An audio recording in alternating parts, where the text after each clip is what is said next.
At a mortuary, Rebecca is an intern working on an embalming for her final supervised procedure. You're doing great. She takes care of every little detail with meticulousness, and by the time she's done, the body looks like new. Her mentor Raymond praises her work while noticing the thin scars on her wrist, which she quickly covers with a glove. Rebecca then makes a cut in the body and starts extracting all the blood. Raymond notices the dead person's toes twitching, but he doesn't mention it. She fills the body with embalming fluid to finish the process, and Raymond confirms she's passed. Afterward, Rebecca puts the body away. On her way back, the lights flicker and she freezes in confusion, only to keep moving as if nothing happened. After cleaning her prep room, she has to go to the basement for supplies. However, it's very dark down there and she hesitates to move. Suddenly she's startled by something moving in the shadows, but it's just Raymond. He tells her to never go to the basement and to take supplies from the closet instead. After Rebecca walks away, Raymond looks back to check on the creature running around the basement and locks the door. In the office, Raymond wants to make a toast to celebrate her promotion to full-time employee, but she says she doesn't drink. Now that she doesn't need him anymore, she'll be in charge of all the embalming and he'll concentrate on the business end of things. Rebecca will get the day shift and Raymond will handle any night emergencies. She tries to say that she doesn't mind working nights, but Raymond angrily turns her down. At that moment, Rebecca gets a headache, so Raymond tells her to rest during the weekend. After Rebecca leaves, Raymond returns to the basement and mentions that it's happening again. At home, Rebecca drops the keys on the table before going to the bedroom to change. When she comes out, she's shocked to notice that the keys are missing, but she doesn't see the strange symbol on her notebook. Thankfully, she finds the keys on another table, so she can leave for her weekly support meeting. She tells the crowd that today is her 1 year of sobriety and shares how hard it's been to deal with all the shame and pain related to addiction. She thanks everyone for their support, and her sponsor Kelly tells her to be proud. On her way back to her seat, Rebecca sees a creepy man in the back whispering her name. After the meeting, Rebecca sits in her car while dealing with her dark urges. She drives to a dark corner and almost talks to a dealer to buy something, but she gathers her strength and takes off before she gives in. As she drives away, Raymond calls her to ask her to come to the mortuary. He apologizes for the change of plans, but he got a sudden transfer from the city morgue with several bodies. Minutes later, Rebecca arrives at the mortuary and reads the notes to learn that the bodies must be both embalmed and cremated. It doesn't make sense, but she must follow orders. After putting on some upbeat music, she starts working on the first body, talking to it while noticing the fresh wounds. Once the embalming is ready, Rebecca turns off the music and takes care of the paperwork. She doesn't see the body moving its head and opening its eyes or the symbol that has appeared on the file. Once the data is in the system, she puts the body in the incinerator. When Rebecca looks out the window, she's shocked to find the door of her car open. She rushes outside to close it, which leaves the lights on.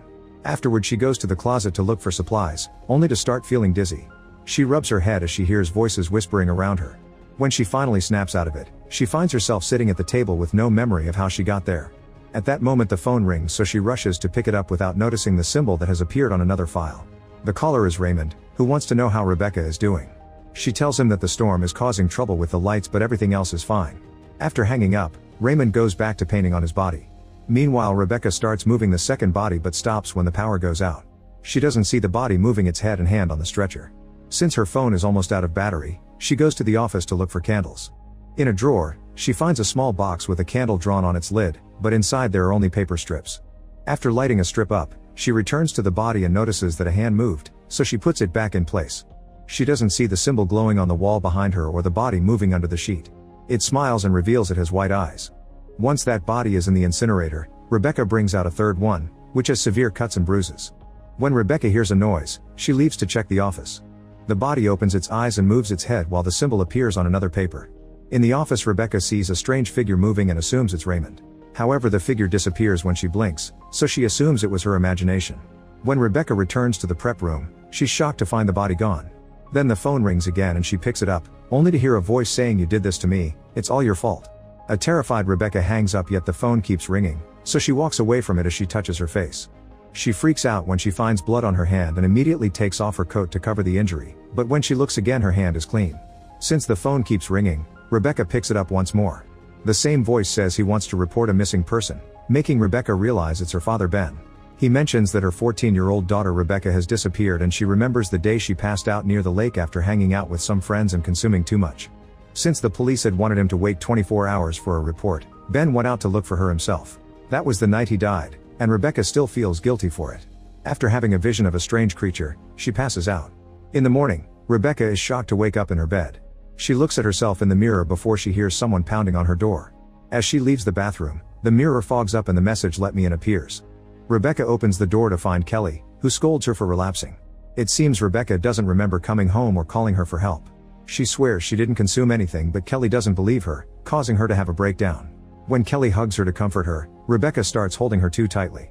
Kelly pushes her off and is horrified to see that Rebecca's eyes have turned yellow, so she tries to run away. Rebecca captures her and throws her around the kitchen before biting Kelly's finger off. Then she throws Kelly on the floor and stabs her in the ear with a bottle opener, twisting it a few times to kill her. Afterward, Rebecca snaps out of it and is horrified by what she did. She washes the blood off before calling Raymond, who immediately sends her back to the mortuary. When she tries to say no, Raymond explains that he knows what she's going through, so he'll explain at the office. While Rebecca freaks out because Raymond knew all along and did nothing, Kelly stands up and removes the bottle opener from her ear. Rebecca sees her and immediately runs away, only to find the real Kelly at the door. It seems the entire incident had been a hallucination. Ignoring Kelly's concern, Rebecca gets in her car and drives back to the mortuary. Raymond explains that demons or entities often inhabit dead bodies until they can find a living person strong enough to be possessed. It seems a demon has chosen Rebecca, and now it's using all her dark secrets and sad memories to weaken her until she submits. Raymond has been learning about this for years, so he tries to teach Rebecca as much as he can in minutes. He shows her a tray with some symbols, explaining that they must be used to form the demon's name. Rebecca must find out her entity's name and burn the corresponding mark to banish it to hell. Before Raymond can finish, the demon takes over Rebecca's body and insults him before throwing him over the table. She grabs a fire poker and tries to come closer, but Raymond opens his shirt to reveal his tattoo of a protective symbol. Then he runs out of the office and locks the door right before the demon could catch him. When Rebecca returns to normal, she begs Raymond to open the door, but he apologizes and leaves. While the entity appears in the prep room, Rebecca runs around searching for an open door or window to no avail.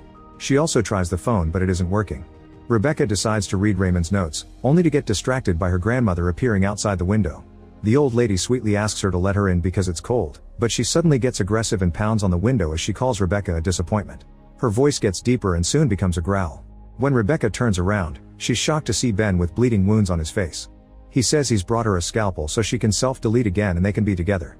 After the scalpel cuts Ben's hand, he tackles Rebecca and stabs her multiple times in the leg while her grandmother keeps screaming. Suddenly Rebecca snaps out of it and realizes this is another hallucination.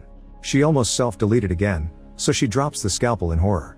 Then Ben reappears in the corridor and says she'll die as he comes closer, so Rebecca hides in the next room and locks the door.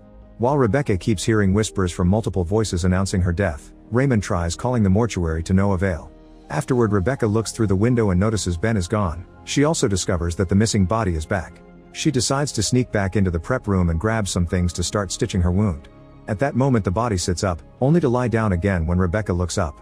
Once she's done with the stitches, she hears a voice telling her to cut. She grabs a scalpel and approaches the body, which wakes up again and starts fighting her for the scalpel. After some struggle, Rebecca reaches for the fire poker and manages to stab the body in the neck, but the demon is strong and easily pulls it out. Rebecca grabs some wire and ties it around the body while it laughs with the demon's voice. Then Rebecca finally picks up the phone and Raymond finishes teaching her what to do. Following his instructions, Rebecca pours her blood on the possessed body before pushing it into the incinerator. Unfortunately, it doesn't work and the incinerator blows up, sending Rebecca flying. A flashback shows a teenage Rebecca strapped to a hospital stretcher. The young girl suddenly changes into her adult self and Rebecca wakes up to discover she's inside the incinerator. She freaks out and repeats that this isn't real until she's back in the room.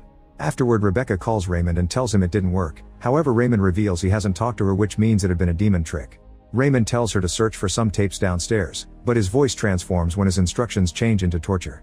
The entity watches from behind a door while Rebecca hears the demon's voice asking her to save her father. Rebecca goes to the basement, where she finds a locked door and a small room with the tapes. She's startled by something moving, but it's just a falling box. More things start falling off the shelves, so Rebecca rushes back to the office. When she plays the tape, she finally gets the instructions she needs from Raymond. She must burn a strip to find the right symbols and choose them on the tray, which must be put on the body housing the demon before incinerating it.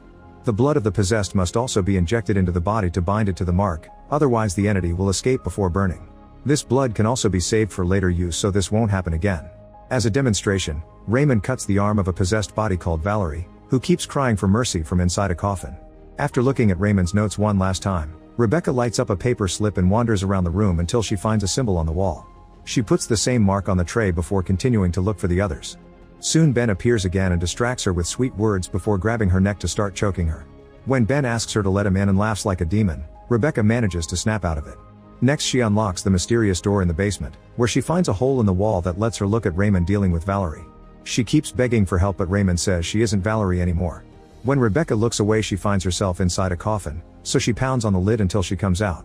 When she lights up another strip, she finds the second symbol. As she returns upstairs, the entity watches her from the shadows. After getting the third symbol from the supply closet, Rebecca finds the last one in the bathroom. Suddenly the door locks itself and the room starts filling up with water. A desperate Rebecca tries to climb onto the toilet, but she slips and smacks her head on the sink, so she passes out. Another flashback shows Ben finding a young Rebecca near the lake. He yells for help but nobody comes, so he tells her to wait while he goes looking for a doctor. Unfortunately, Ben slips and hits his head on a rock, which kills him. In the present, Rebecca wakes up and the bathroom is back to normal. In the office, she puts the 4 symbols on the tray and the center glows. She also keeps hearing a voice, so she follows it until she finds Valerie inside a coffin in the basement. Rebecca almost helps her, but then she remembers her mission and grabs a bottle of Valerie's blood before leaving. Next, Rebecca checks all the bodies in the mortuary until she finds one with the symbols on its chest. She takes it to the prep room and it immediately starts moving, but it calms down when Rebecca puts the tray on its chest. Then she stabs it with the embalming stick to inject it with Valerie's blood, ignoring it when it asks if this is the correct body. Soon the demon's name appears on its forehead, confirming she chose right. Rebecca pushes the body into the incinerator, where it squirms and screams as it's burned down for good. Afterward, Rebecca returns to the basement, but the entity is still there. Ben appears behind her and says it'll never be over before pushing her down the stairs. Rebecca passes out as she lands and the entity approaches her while another flashback begins. It's revealed that Ben saw the demon in the forest and he was so startled that he fell. When the young Rebecca woke up, her father was already dead. In the present, Rebecca wakes up and apologizes to her father since her addiction caused his death. Ben asks her to stop blaming herself because he doesn't want her to forever remember him with pain. As Rebecca finally agrees to let go, she wakes up for real. It's a beautiful day outside and there's no blood on her clothes, but she can still hear Valerie. Rebecca returns to the basement and opens the coffin to free Valerie, who has some terrible wounds on her back. Suddenly Valerie calls her stupid with the demon's voice and throws her on the floor. When Valerie is about to kill her, Raymond arrives and recites a prayer as he shows her his tattoo. Valerie is pushed back into the coffin and Raymond locks her up again. Later in the office, Raymond apologizes to Rebecca for letting her confront the demon alone. He explains that it isn't Valerie anymore, so he keeps her locked up in the basement to regularly get her blood since it's the only thing that can prevent future possessions. In fact, he lost other employees before he managed to perfect his method. Rebecca thinks it's cruel and tries to quit, so Raymond points out that it saves lives. He also reveals she'll never truly be free from this experience, but if she stays he can teach her to be stronger. Refusing to accept such a life, Rebecca leaves the mortuary. However, she sees the entity in the park where kids are playing. Realizing Raymond is right, she goes back inside to accept her new job.